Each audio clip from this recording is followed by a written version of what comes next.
Amados irmãos e irmãs, amigos e amigas, telespectadores do programa Escola Bíblica Dominical em Debate, este é um programa do Departamento de Ensino Bíblico da Assembleia de Deus em Mossoró, por meio da Superintendência Geral da Escola Bíblica Dominical. É um prazer e uma alegria mais uma vez estar aqui com vocês e neste trimestre, hoje vamos estudar a última lição do trimestre, a lição de número 13. Este trimestre temos estudado nas epístolas pastorais, as epístolas de Paulo a Timóteo e Tito, que tem como tema geral a igreja e o seu testemunho, as ordenanças de Cristo nas cartas pastorais. E a lição de hoje, a lição de número 13, tem como título a manifestação da graça da salvação. O texto áureo, o texto de ouro, que se encontra em Tito, no capítulo 2, no versículo 11, diz assim: porque a graça de Deus se há manifestado, trazendo salvação a todos os homens. E a verdade prática afirma o seguinte: a graça de Deus emanou do seu coração amoroso para salvar o homem perdido, por meio do sacrifício vicário de Cristo Jesus. Muito bem, esta lição promete muito, é uma bênção. Hoje nós vamos estudar este assunto, tendo como base o capítulo 3 da Epístola de Paulo a Tito. Está conosco aqui na bancada o nosso querido presbítero, professor Soares, que vai debater conosco o assunto da lição de hoje. Nós vamos fazer um breve intervalo, é só o tempo para que você pegue aí a sua Bíblia, a sua revista e nos acompanhe para o estudo de mais uma lição. Até já.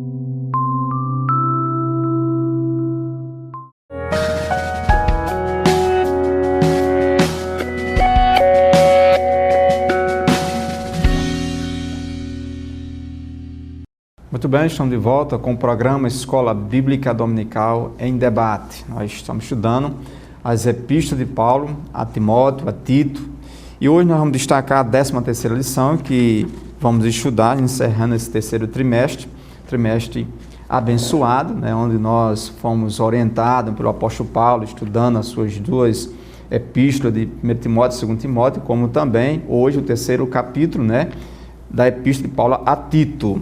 E como título que o pastor Fábio já destacou aí, a manifestação da graça salvadora, da graça divina do nosso Senhor Jesus Cristo. Realmente é um tema maravilhoso, é um tema realmente que nos desperta cada vez mais estarmos próximos dessa graça bendita e eterna do nosso Senhor Jesus Cristo. Logo aqui na introdução, a lição desse trimestre, que nós estudamos a respeito da graça divina, nós observamos claramente que essa graça ela se manifestou de uma forma maravilhosa para todo aquele realmente que reconhece o senhorio do nosso Senhor Jesus Cristo. Mas logo de início nós queremos destacar aqui algumas definições do que vem a ser essa graça. Acho importante que o telespectador, meu querido irmão, o professor da Escola Bíblica Dominical, entenda de fato, de forma etimológica, conceitual, o que vem a ser graça, tanto nas páginas do Antigo Testamento, como também no Novo Testamento. E aqui nós observamos que, coloquei aqui para enriquecer de forma introdutória essa lição maravilhosa, algumas definições que eu quero destacar. A primeira delas, nas páginas do Antigo Testamento, é charis, graça é charis. Daí vem o termo carismático, no sentido exato da palavra, significa caridade, agradável, atraente, agradecer, gratidão. Então isso é um termo que as páginas do Antigo Testamento se referem ao termo, a palavra graça, charis. E no Antigo Testamento nós temos aqui, colocado pelo comentador, falando em referência à questão da graça comum, que nós vamos comentar mais adiante, recede, o termo grego, que vai aí fazer uma referência a charis, o termo carismático, de gratidão, da parte do nosso Deus, manifestando essa graça bendita e excelsa do nosso Senhor Jesus Cristo. Então, é um tema extraordinário que Deus manifesta o seu amor inefável, o seu amor bondoso, misericordioso, alcançando, né, e tentando alcançar o ser humano de uma forma geral. Então, essa é uma definição geral que nós podemos refletir sobre a questão da charis, ou seja, da graça manifestada pelo nosso Senhor Jesus Cristo.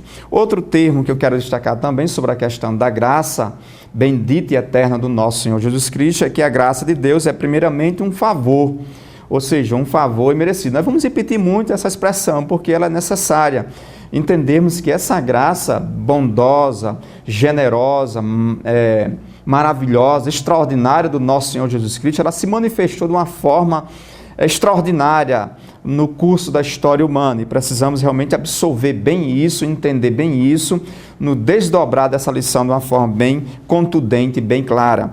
Nós queremos destacar também que essa graça, que é um favor imerecido, né? Nós não merecíamos isso, mas aí a benevolência excelsa de Deus se manifestou com muita graça, com muita generosidade da parte do nosso Deus. Então a graça é a benevolência de Deus com o homem, é absolutamente independente da questão de merecermos ou não. Mas Deus, de bom grado, manifestou essa graça de uma forma grandiosa, extraordinária.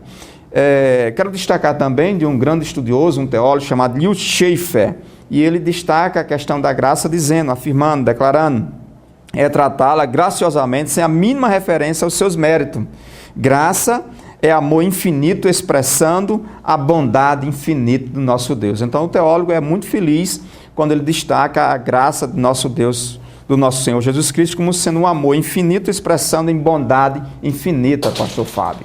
É isso aí, professor Soares. Começando aqui o debate dos tópicos da nossa lição. A lição de hoje tem 3 tópicos. O primeiro, a manifestação da graça de Deus. O segundo tópico, a conduta do salvo em Jesus.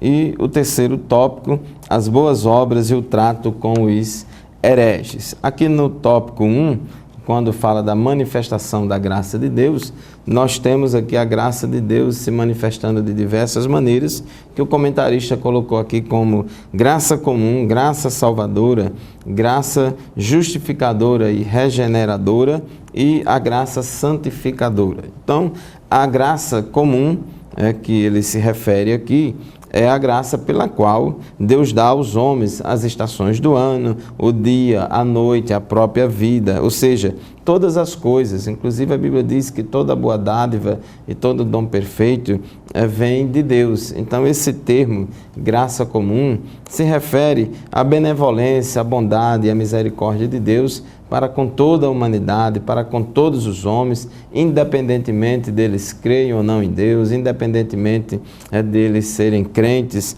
ou descrentes, que pode ser ilustrada essa benevolência, essa graça de Deus, como aqui em Mateus capítulo 5, versículo 45. Diz assim Jesus em Mateus 5:45.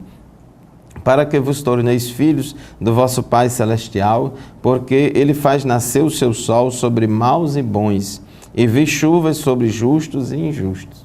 Então aqui o sol e a chuva são 2 coisas importantíssimas para a manutenção da vida, para a produtividade da agricultura, da pecuária, etc., do campo. E diz Jesus que Deus ele faz nascer o sol sobre maus e bons. Ele também manda chuva sobre justos e injustos. Então, o que é isso? É a graça comum, é a graça de Deus, é o favor imerecido de Deus, simplesmente porque Ele ama o ser humano, Ele ama a humanidade, Ele ama a todas as pessoas, e é uma benevolência, é uma graça que Ele manifesta para todos nós, independente de ser crente ou não.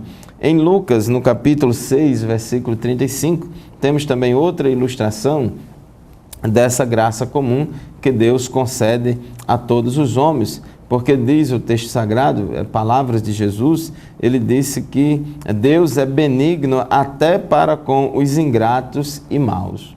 Então Deus se revela benigno, bondoso, manifestando na prática o seu amor até para com os ingratos e maus. Isso não significa, evidentemente, que Deus está se agradando quando Deus concede uma bênção, quando Deus manifesta essa graça comum na vida particular de uma pessoa má, não significa que Deus está aprovando as coisas erradas que ela está fazendo, não, absolutamente. Mas o amor, a benevolência dele, o favor imerecido da graça de Deus é tão grande que ele abençoa a todas as pessoas. Imagine depois que uma pessoa dessa aceita Cristo como Salvador, aí que ela vai ser mais agraciada ainda com essas bênçãos de Deus. Mas, professor Soares, para aceitar a Cristo como Salvador, a pessoa precisa também da graça salvadora, né? A graça preveniente, salvadora, que vai ajudar e capacitar a pessoa a ter um encontro com Cristo. Perfeitamente, né? Nós entendemos à luz do texto sagrado que além dessa graça comum que foi dispensada a todos, né? Deus manifestou a sua bondade, a sua misericórdia, a sua benevolência, tem também, na verdade, a graça do nosso Senhor Jesus Cristo é uma sucessão de atos de misericórdia de Deus alcançando o ser humano de uma forma geral. Então, nós entendemos claramente. E aqui no tópico 1.2, a graça salvadora. Nós observamos claramente, Tito escrevendo, no capítulo 2, versículo 11, destaca isso: porquanto a graça de Deus se manifestou salvadora a todos os homens. E aí, Deus não escolheu um grupo seleto de pessoas, um grupo especial de pessoas, não. A graça do nosso Senhor Jesus Cristo, a graça salvadora, é para todos os homens, desde que esse todo, se referindo aos homens, à humanidade de modo geral, reconheça o sacrifício de Jesus como seu único e suficiente Salvador. Então, essa graça vai alcançá-la de uma forma extraordinária, de uma forma maravilhosa. A graça, ela é tudo na nossa vida. Nós somos salvos pela graça, somos regenerados pela graça, somos capacitados pela graça, somos influenciados pela graça, somos habilitados pela graça do nosso Senhor Jesus Cristo. Então, essa graça salvadora nos alcançou de uma forma maravilhosa, né? Então, todos os homens, mas só é alcançado por aqueles que creem no sacrifício vicário do nosso Senhor Jesus Cristo. Então, a graça salvadora, ela tem essas características, pastor Fábio. É verdade. E essa graça, como diz em Tito, capítulo 2, versículo 11, que é o primeiro versículo aqui na nossa leitura bíblica em classe, porque a graça de Deus se há manifestado, trazendo salvação a todos os homens, indistintamente a todas as criaturas são alvos e são beneficiadas com esta graça salvadora, que é muito importante, que é uma obra que o Espírito Santo está realizando na terra. A Bíblia diz, Jesus falou que ia voltar para o céu, mas que enviaria o Espírito Santo e ele convenceria o homem do pecado, da justiça e do juízo. Então, essa graça salvadora refere-se a esta atuação do Espírito Santo nos homens, convencendo eles do pecado, da justiça e do juízo e ajudando, capacitando a crer em Cristo como Salvador. Não é que o Espírito Santo vai decidir pela pessoa. A pessoa tem livre-arbítrio, mas ele vai ajudando. Por exemplo, Jesus no caminho de Emaús, ele estava pregando, ensinando as Escrituras aos discípulos, e diz a palavra de Deus em Lucas 24, 45, que Jesus abriu o entendimento daqueles discípulos para que eles compreendessem as Escrituras. Isso é uma forma diferente de manifestação da graça de Deus, dando entendimento, abrindo a compreensão das pessoas para que elas entendam as Escrituras. Agora, uma vez entendendo, a pessoa crê ou rejeita o Evangelho, a pessoa tem o livre-arbítrio. Em Atos dos Apóstolos, capítulo 16, versículo 14, podemos também ver um exemplo prático de uma manifestação aqui da graça salvadora por meio na vida de Lídia. Diz a palavra de Deus que certa mulher chamada Lídia, da cidade de Tiatira, vendedora de púrpura, temente a Deus, nos escutava. O Senhor lhe abriu o coração para atender as coisas que Paulo dizia. Então ali, à medida que Lídia ouvia a pregação de Paulo, o Senhor estava abrindo o coração dela para que ela entendesse, e fosse receptiva àquela mensagem. Então, nós já estamos no final do nosso primeiro bloco, vamos fazer um breve intervalo e já retornaremos para continuar falando sobre diferentes manifestações da graça de Deus. Até já!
Muito bem, estamos de volta com o programa Escola Bíblica Dominical em Debate, estudando essa lição maravilhosa, onde nós estamos tratando sobre a manifestação da graça salvadora. Já tratamos aqui, refletimos sobre a graça comum, a graça salvadora, e aí nós destacamos claramente, como o Tito coloca aqui no capítulo 2, versículo 11, porquanto a graça de Deus se manifestou salvadora a todos os homens, capítulo 2, versículo 11. Paulo também escrevendo lá em Efésios capítulo 2, versículo 8, destaca, porque pela graça sois salvos mediante a fé, não vem de vós, é um dom de Deus, é um presente de Deus, é uma dádiva dos céus. A graça também, em todas as suas manifestações, esses atos divinos da parte do nosso Deus, graça comum. Interessante também destacar que a graça de Deus não é graça por graça, ou seja, a graça do nosso Senhor Jesus Cristo, ela não deve ser confundida como uma graça, com uma obrigação, da parte do nosso Deus. Não, Deus simplesmente manifestou seu amor inefável a favor do ser humano.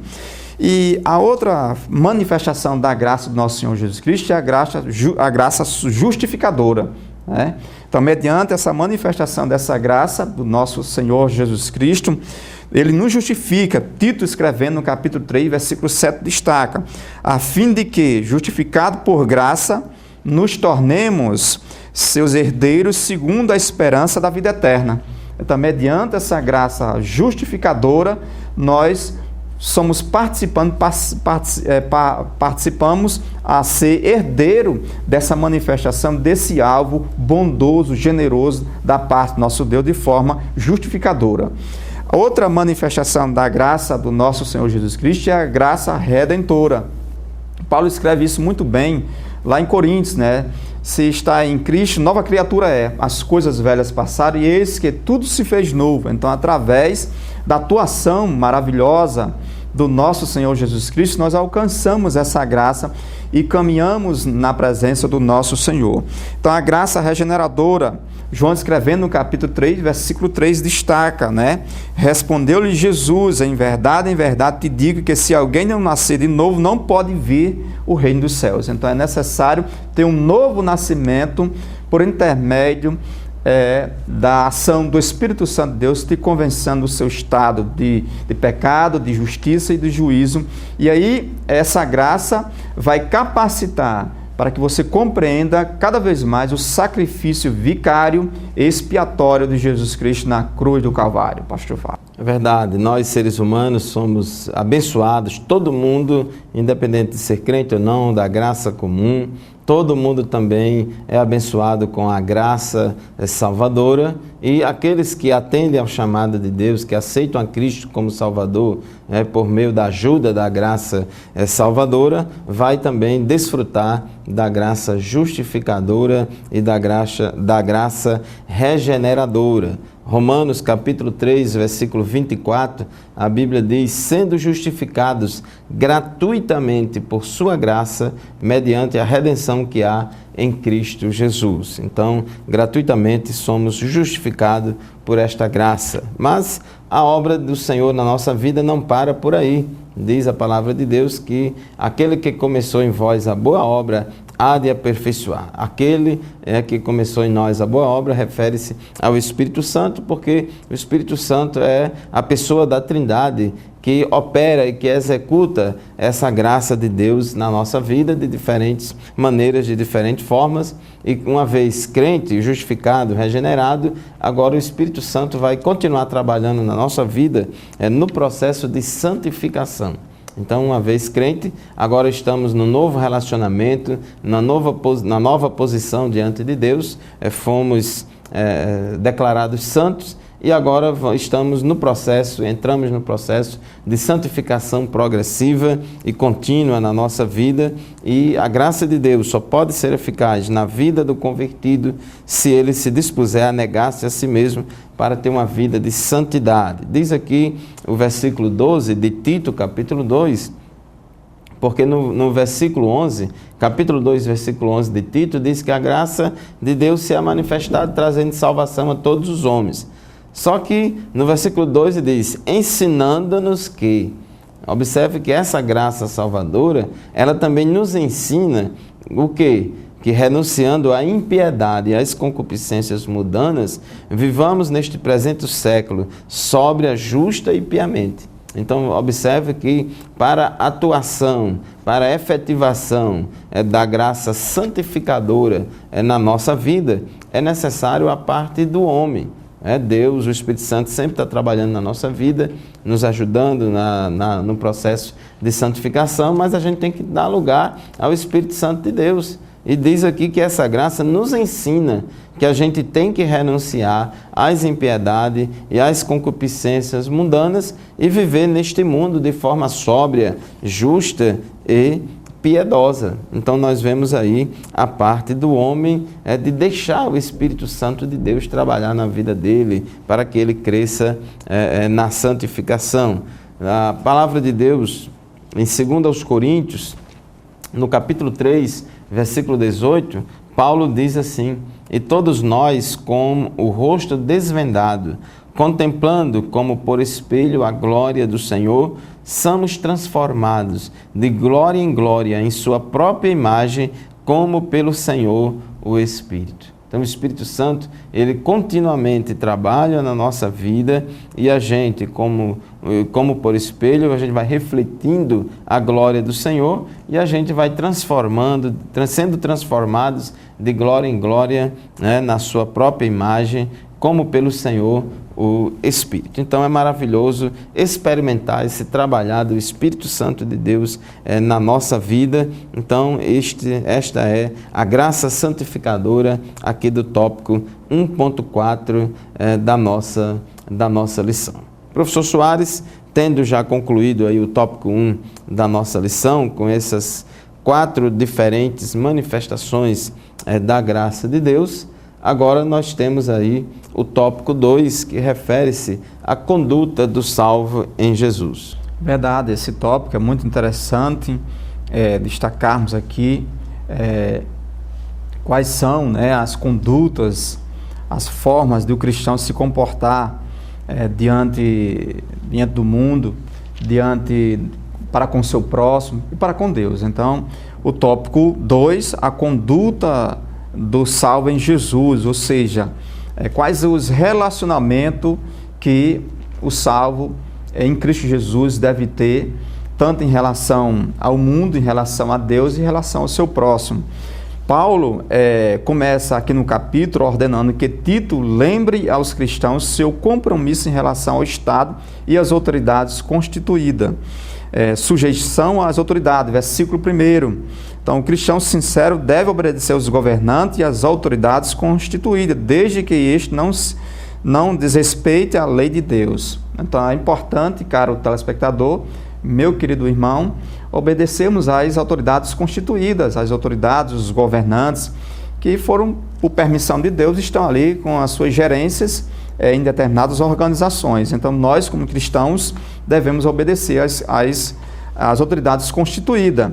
E aqui Paulo começa no capítulo ordenando a Tito que Tito lembre isso aos cristãos lá em Creta, a observar as autoridades constituídas. Agora, é interessante destacarmos que a obediência civil, ela tem limites. Ela tem limites. Devemos obedecer às instituições constituídas, sim, mas aí, desde que essas instituições não conflitem com o estatuto maior do cristão, que é as Sagradas Escrituras, a Bíblia Sagrada. Quando isso se conflitar, precisamos ter uma postura de um verdadeiro cristão dos céus. Não é trazer desabafo, mas é mostrar a verdade que a Bíblia assim nos ensina, através dos seus princípios, através da sua palavra. Então, Paulo orienta Tito para que os cretenses, os cristãos ali que estavam começando a sua fé, nesse aspecto aí, que as autoridades, em primeiro lugar, são constituídas por Deus. Então, em primeiro lugar, elas devem submissão a essas autoridades. Me refiro aos cristãos para as autoridades constituídas, deve submissão. Então, aqueles que governam são autoridades constituídas pelo próprio Deus e devem respeitar e ser obedecido. Então, essas leis civis, desde que não conflite com as normas, aos princípios bíblicos, o cristão vai obedecer, ser submisso, essas autoridades constituídas devem obedecer de igual sorte também. Então, meu caro telespectador, nós vamos agora para mais um intervalo e logo estaremos de volta dando continuidade a essas orientações que está aqui no tópico 2 da nossa lição.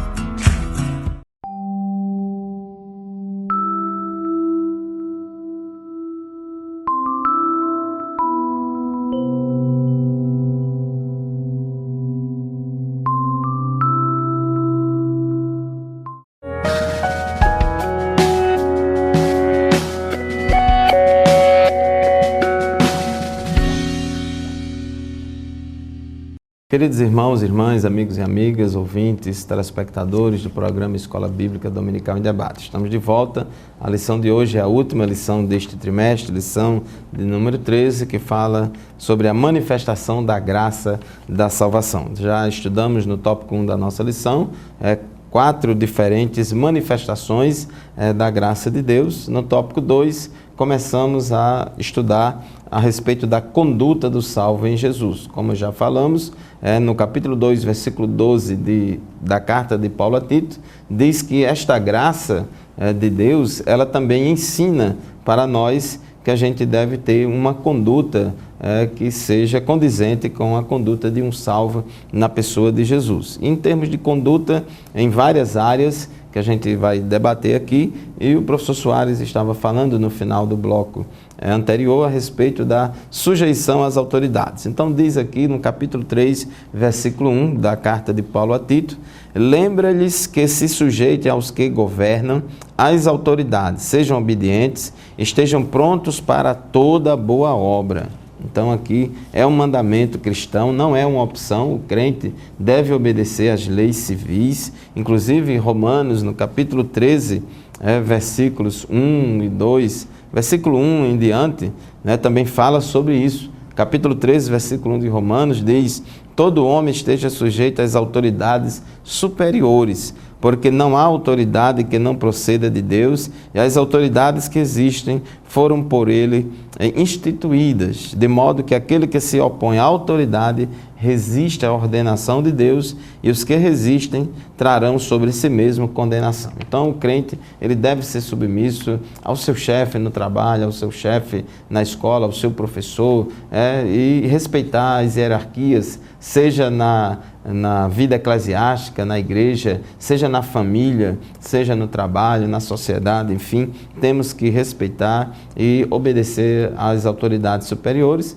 como o professor Soares falou, desde que esta obediência não entre em conflito com a constituição maior do crente, que é a Bíblia Sagrada e a Palavra de Deus. Bom, continuando aí sobre essa questão do relacionamento cristão, no capítulo 3, versículo 2, Paulo fala da carta que ele escreveu a Tito, diz assim: não difamem a ninguém, não sejam altercadores, mas cordatos, dando provas de toda cortesia para com todos os homens. Então aqui este é o tópico 2.2 da nossa lição, que fala a respeito do relacionamento do cristão, a respeito de comportamentos éticos exigidos pelo cristão. Então aqui nesse versículo 2, o primeiro comportamento ético exigido do cristão diz assim, que o cristão não deve infamar a ninguém ou não deve caluniar ninguém. É um pecado muito grave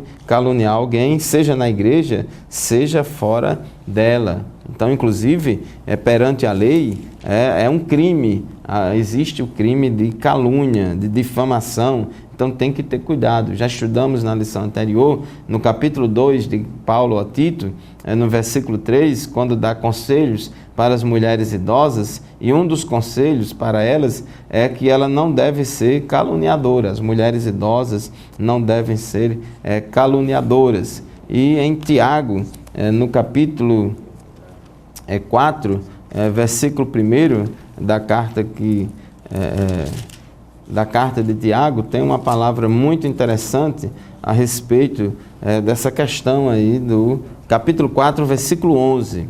Capítulo 4, versículo 11 da Epístola de Tiago diz assim: irmãos, não faleis mal uns dos outros. Aquele que fala mal do irmão ou julga seu irmão, fala mal da lei e julga a lei. Ora, se julgas a lei, não és observador da lei, mas juiz. Então aqui tem mandamento expresso e explícito dizendo: irmãos, não faleis mal uns dos outros. Então, professor Soares, nesse tópico 2.2 do relacionamento do cristão, a primeira conselho e mandamento da palavra de Deus aqui é que o cristão não deve infamar a ninguém. E o seguinte é o quê? Não ser contencioso, né? Então, só um comentário bem rápido nesse ponto que o pastor Fábio destacou, né? Na verdade, a língua, né? Ela é um veneno, né? A gente tem que ter cautela na utilização desse instrumento que Deus nos permitiu. Então, não infamar absolutamente ninguém. Isso não é um procedimento, não é uma conduta cristã. E o pastor Fábio explicou de uma forma muito clara. O tópico 2.2, nossa lição, item B, não ser contencioso. Contenda nas igrejas geralmente tem resultados muito prejudiciais. Então, um cristão, ele não, com a sua conduta cristã, ele tem que ser uma bênção na casa do Senhor, ele tem que ser uma bênção na casa do Senhor, ele tem que ser uma bênção na sociedade, ele tem que ser uma pessoa produtiva, né? Que vai influenciar as pessoas com a mensagem da graça do nosso Senhor Jesus Cristo, com a mensagem transformadora, ou com a mensagem do evangelho este que transforma o mais vil pecador. E não ser um problema tanto para seus pastores, tanto para a sua igreja local. Pelo contrário, ele deve ser realmente uma luz em meio às trevas, né? E assim é o procedimento, a conduta de um verdadeiro cidadão dos céus. Ou melhor, nós temos uma dupla cidadania. Nós somos cidadãos dos céus e também cidadãos da sociedade da qual nós estamos inseridos. Então, como cidadão dos céus, nós temos que ter uma postura, nós temos que ter uma conduta, né? Uma conduta, como é bem citada, ilibada, né? Intocável, diante de uma sociedade que está aí cambaleando, feito um ébrio. Mas aí o cristão, com sua conduta revolucionária, né? Transformadora, guiada pelo Espírito Santo de Deus, ele vai ter um procedimento, uma conduta realmente de luz, de sal da terra, nesse mundo cheio de dissabor. Então, não ser contencioso, porque isso vai trazer prejuízos realmente irreversíveis. Infelizmente, em algumas reuniões, até mesmo entre ministros, o comentador coloca aqui de uma forma muito clara, vemos pessoas contendendo umas com as outras por causa de interesses políticos e interesses N, né? Mas aí o cristão, ele tem que ser moderado, ele tem que ser cauteloso. Se ele comete algum deslize, quer ser com palavra, ele tem que ter a maturidade e ver e reverter a situação e ser realmente uma bênção por onde ele quer que ele passar, pastor Fábio. É verdade. Então, 2 Timóteo, capítulo 2, versículo 24, diz que ao servo do Senhor não convém contender. E lá em Gálatas, no capítulo 5, versículo 20, fala lá que muitas obras da carne são relacionadas a contenda, como inimizades, porfias, ciúmes, iras, discórdias, dissensões e facções, são pecados, são obras da carne, né, relacionadas à contenda. Outra característica importante do servo do Senhor é a modéstia. Ele também deve ser modesto. A modéstia fala de simplicidade, é o contrário de ostentação. Modéstia, simplicidade é o contrário de extravagância. Então o Evangelho é simples, Jesus é simples e o crente também deve ser simples. Jesus disse, né, ser simples como as pombas e prudentes como as serpentes. Então nós temos que ter modéstia, nada de querer aparecer,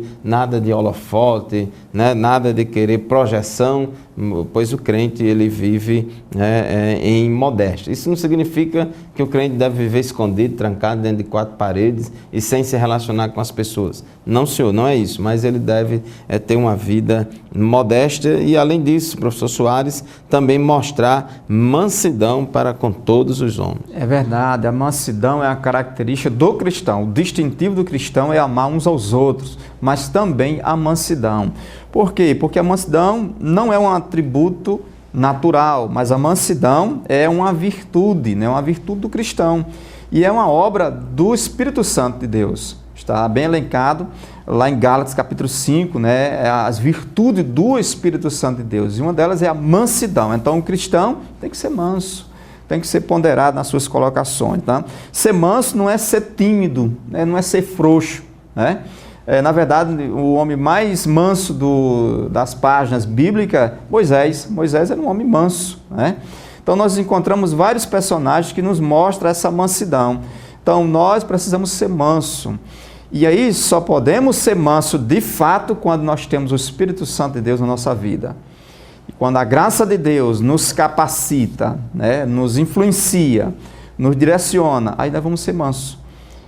Porque o homem natural, ele muitas vezes ele entra em situações de truculência, mas o cristão não deve caminhar, não deve enveredar por esse caminho. Por quê? Porque ele tem o Espírito Santo de Deus. Se ele tem o Espírito Santo de Deus, embora, como diz o nordestino, eu sou nordestino, eu tenho sangue quente, mas aí, além de você ser nordestino e ter sangue quente, você tem o Espírito Santo de Deus entronizado na sua vida. Se você tem o Espírito Santo de Deus entronizado na sua vida, você deve ser manso. Ok, tópico 2.3 da nossa lição, a lavagem da renovação do Espírito. Aqui em Tito, no capítulo 3, versículo 5, diz que Jesus nos salvou mediante o lavar regenerador e renovador do Espírito Santo. Nós somos agora novas criaturas, Ele nos salvou, nascemos de novo por esta atuação do Espírito Santo na nossa vida, mas antes de ser crente, antes de ser salvo, diz aqui o versículo 3, Tito capítulo 3, versículo 3, que nós também outrora, ou seja, antes de ser crente, éramos nécios, desobedientes, desgarrados, escravos de toda sorte de paixões e prazeres, vivendo em malícia e inveja, odiosos e odiando-nos uns aos outros. São características, né, defeitos, vamos dizer assim, que caracterizam o homem que vive segundo a carne. A primeira delas é a insensatez. Nós éramos nécios, como as virgens loucas que não tinham mais azeite nas suas lamparinas. Né? Antes de ser crentes, nós éramos considerados insensatos, como aquele homem, né, que edificou a sua casa sobre a areia. Então, uma pessoa que rejeita o Evangelho, uma pessoa que rejeita a graça de Deus e não quer aceitar Cristo como Salvador, é como Jesus falou lá na palavra de Deus: louco, esta noite te pedirão a tua alma, e o que tens preparado, para quem serás? Então, a pessoa que não se preocupa com o seu destino eterno, é uma pessoa que não se preocupa em entregar a sua vida a Cristo, ela é considerada uma pessoa louca ou nécia, né? E ela também vive em desobediência. A Bíblia diz que o pecado é desobediência, e o homem longe de Deus, o homem afastado de Deus, ele está em estado de desobediência, porque a desobediência veio ao mundo por meio de Adão e passou para todos os homens. E a Bíblia fala em Efésios 2:2, Efésios 5:6, Colossenses 3:6, né, que as pessoas que não aceitaram a Cristo como Salvador ainda, elas são consideradas ou chamadas de filhos da desobediência, né, porque estão desobedecendo ao chamado de Cristo. Mas, professor Soares, temos aqui a lista grande, até a letra F, de características do homem que vive segundo a carne. Já falamos sobre insensatez, desobediência, mas tem mais, né? Extravio, né? Outra característica do homem, né, que vive na carne, o homem distanciado de Deus, precisa rever seus conceitos. Extravio, sem Deus, sem salvação. Nós encontramos perfeitamente nessas pessoas, o homem é perdido como ovelha sem pastor. É uma situação difícil e, por vezes, desesperadora. Então, precisamos cada vez mais, o cristão, a pessoa que não deve ser extraviada, caminhar por outros caminhos tortuosos, mas buscar o caminho do Senhor.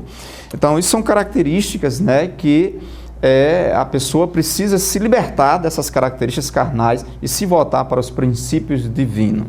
Muito bem, estamos já praticamente na metade dessa lista de características que caracteriza aquela pessoa que vive numa situação carnal.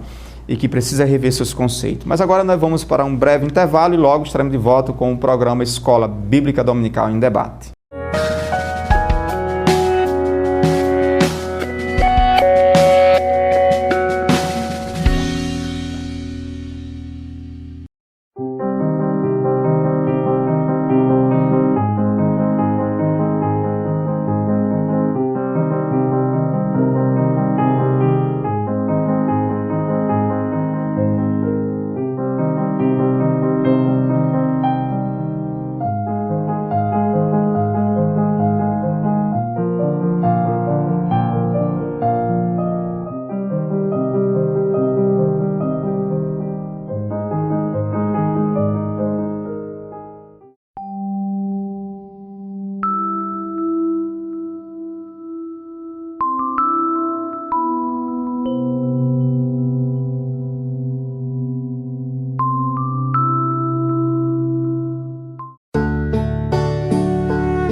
Muito bem, estamos de volta com o programa Escola Bíblica Dominical. Vamos dar continuidade ao nosso debate aqui, tratando sobre a manifestação da graça salvadora. Destacando aqui no tópico de número tópico 2, para 2.3, o item D, que diz, servindo a várias concupiscências e deleito. Outra tradução, de paixões e prazer. Então nós observamos aqui que estávamos, com a cólera do diabo do pescoço, éramos vítimas de forças malignas, mas a graça do nosso Senhor Jesus Cristo nos alcança. Então, nós não precisamos caminhar por aí. Então, servindo a várias concupiscências e deleites, nós observamos que as concupiscências da vida, ou os desejos exacerbados da carne, são impedimento, ou são impedimento ou impedidos para uma vida de santidade e fidelidade a Jesus. Então, aqueles que enveredam pelo caminho da carne, por aqueles que enveredam por caminhos tortuosos, precisam realmente se voltar para a mensagem da graça do nosso Senhor Jesus Cristo. Então, nós éramos escravos de toda sorte de paixões e prazeres. Tito destaca isso no capítulo 3, versículo 3. Mas a graça do nosso Senhor Jesus Cristo nos alcançou, pastor Fábio. É verdade.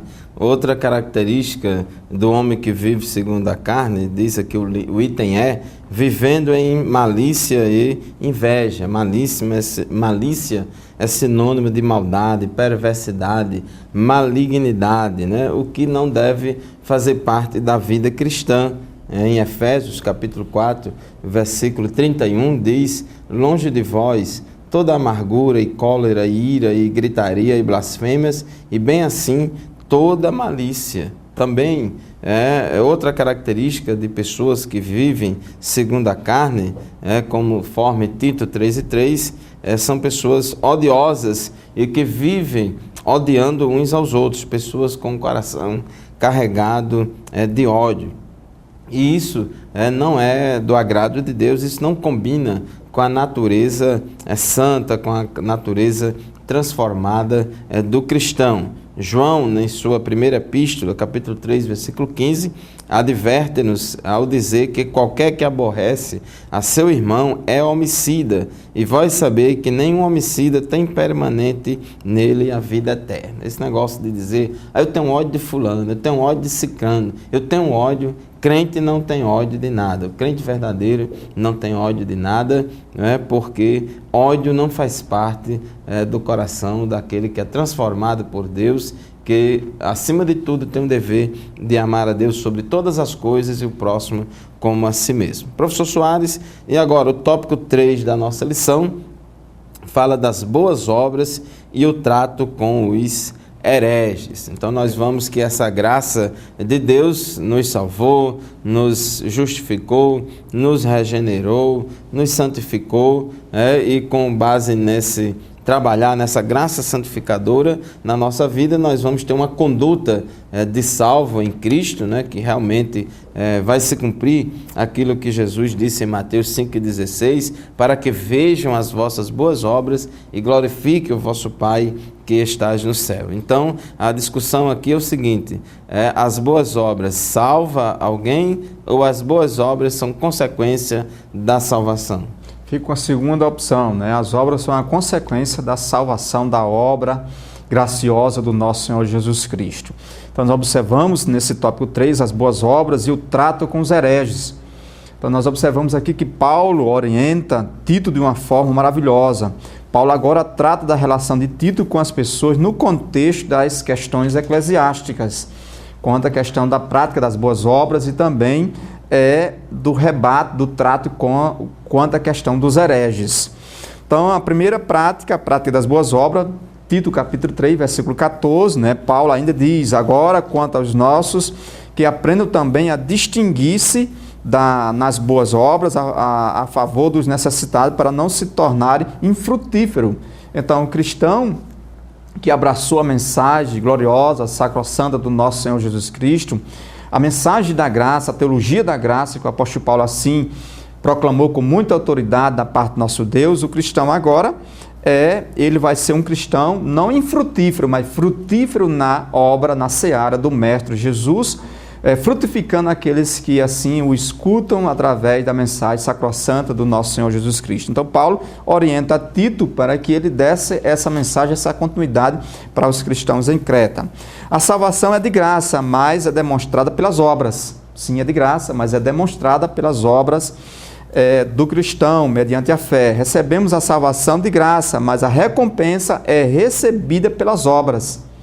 Então, Paulo aqui destaca e orienta Tito nesse aspecto, né? Então, aqueles que foram objeto do amor de Deus, das misericórdias do Senhor, da graça inefável, gloriosa, né, extraordinária do nosso Senhor Jesus Cristo, aqueles que foram alvo, devem agora abrir o coração para os necessitados, para aquelas pessoas desvalidas, para aquelas pessoas que precisam de uma ajuda, né, material, moral, espiritual, né, obras mesmo, arregaçar as mangas e realmente ajudar de uma forma maravilhosa. Então, aqueles que recebem o derramamento abundante do Espírito Santo de Deus, agora ele é imbuído, ele é capacitado para fazer e praticar as boas obras, pastor Fábio.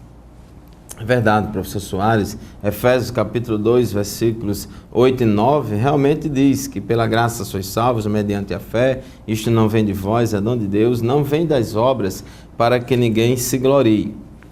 Mas também no versículo seguinte, no versículo 10, lá de Efésios capítulo 2, diz que somos feitura de Deus, criados em Cristo Jesus para as boas obras, as quais Deus preparou para que andássemos nela. Então, nesse tópico aí 3.1, a prática das boas obras tem tudo a ver com os cristãos, com aqueles que realmente servem a Cristo como Salvador. Não praticamos boas obras para ser salvo, mas praticamos boas obras porque já somos salvos. Demonstramos a nossa fé por meio das obras. E no tópico 3.2 da nossa lição, o comentário diz assim, como tratar com os hereges, porque aqui em Tito 3:10, Paulo diz uma palavra interessante, evita o homem faccioso, ou o homem herege, depois de admoestá-lo primeira e segunda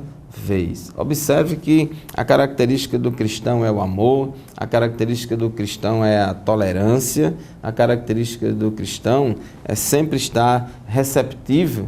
Agora, uma coisa nós não podemos admitir é a heresia, o erro. A Bíblia nos ensina a seguir a verdade em amor. Amor sem verdade, isso não é amor. Então, o amor ele combina com a verdade. Então, a mesma Bíblia diz que a gente deve amar a todo mundo, fazer o bem a todos, mas diz que com os hereges, aqueles que semeiam heresias e divisões e contendas na vida, nas pessoas, na sociedade, na igreja, a Bíblia diz que a gente deve repreender eles primeira vez, segunda vez, e aí se for uma pessoa reincidente, não quer mudar, quer continuar desse jeito, a gente deve evitar. Irmão, mas isso é discriminação? Não, deve evitar. Inclusive Romanos 16:17 diz, rogo-vos, irmãos, rogo-vos, irmãos, que noteis bem aqueles que provocam divisões e escândalos, em desacordo com a doutrina que aprendestes, afastai-vos deles. Tem um ditado aí, professor Soares, que diz: diga-me com quem andas, que eu te direi quem tu és. É um ditado, vamos dizer assim, popular, mas a Bíblia diz que as más conversações corrompem os bons costumes, e o Salmo 1 diz que o justo não deve sentar, né, na mesa dos escarnecedores, na roda dos escarnecedores, nem andar no caminho dos pecadores. Então a gente ama, mas não podemos estar comungando em companhia, né, senão a gente vai ser contado como tal. É verdade. Perfeitamente, pastor Fábio, concorda em gênero, número, grau e pessoa. Então nós observamos aqui a orientação de Paulo a Tito com o trato com os hereges. Em primeiro lugar, evita discussões sem proveito. Existem discussões totalmente sem proveito nenhum, né? Eu acho que o cristão, pelo menos todos, deveria ser assim, né? Para qualquer tipo de conversa, procurar ter algum proveito nesse tipo de conversa que vai edificar a si mesmo e também edificar o outro, né? Então nós destacamos isso, evita discussões insensatas, genealógicas, né, contendas, debates sobre a lei, porque não têm utilidade e são fúteis, sem nenhuma utilidade. Pastor Fábio sempre destaca uma coisa que eu quero aqui também destacar, né? Nós não vamos fazer cavalo de batalha, né? Nós não vamos aprontar plataforma para as pessoas realmente propagar as suas ideologias, e principalmente os hereges, né? Aqueles que distorçam a sã doutrina. Então, o cristão, ele tem que ser realmente equilibrado, né? Se as pessoas vão... É importante o debate. Esse programa aqui, olha, Escola Bíblica Dominical em Debate, mas é um debate sadio, é um debate que edifica, é um debate que esclarece, é um debate realmente que aponta as verdades sacrossantas do reino de Deus. Então, devemos evitar essas discussões, esses debates que não vão levar a lugar nenhum, e principalmente quanto à questão à lei, né? Então, Paulo aqui orienta de uma forma maravilhosa a Tito, pastor Fábio. Verdade. Então, tópico 3.2, como tratar os hereges, já discutimos sobre isso, e para fechar esse tópico, diz em 2 João, capítulo 1, versículo 10, se alguém vem ter convosco e não traz esta doutrina, não o recebais em casa, nem lhe deis as boas-vindas. Muito bem, meus queridos irmãos e irmãs, telespectadores, o programa Escola Bíblica Dominical em Debate, o nosso horário já está findando, e nós temos estudado essa lição maravilhosa a respeito da graça de Deus e o que ela nos ensina, e estamos muito felizes por ter concluído com esta aula de hoje mais um trimestre da Escola Bíblica Dominical, onde temos estudado a respeito das cartas que Paulo escreveu a Timóteo e Tito, ou seja, as epístolas pastorais. E o debate continua domingo na Escola Bíblica Dominical da sua congregação, vá, se matricule na última aula do trimestre, já peça para fazer a sua matrícula para o trimestre seguinte, que vai começar. Professor Soares, no próximo trimestre vamos estudar um outro livro, um outro assunto. Qual é o livro que nós vamos estudar? O livro de Gênesis, né? Um livro maravilhoso que vai mostrar uma série de coisas maravilhosas do livro de Gênesis. É verdade. Muito bem, muito obrigado pela sua companhia, muito obrigado pela sua audiência. Que Deus ajude, que Deus abençoe você. Domingo, na Escola Bíblica Dominical em Debate, você vai aprender muito mais na classe lá da sua congregação. Muito obrigado e até o próximo programa, se Deus quiser.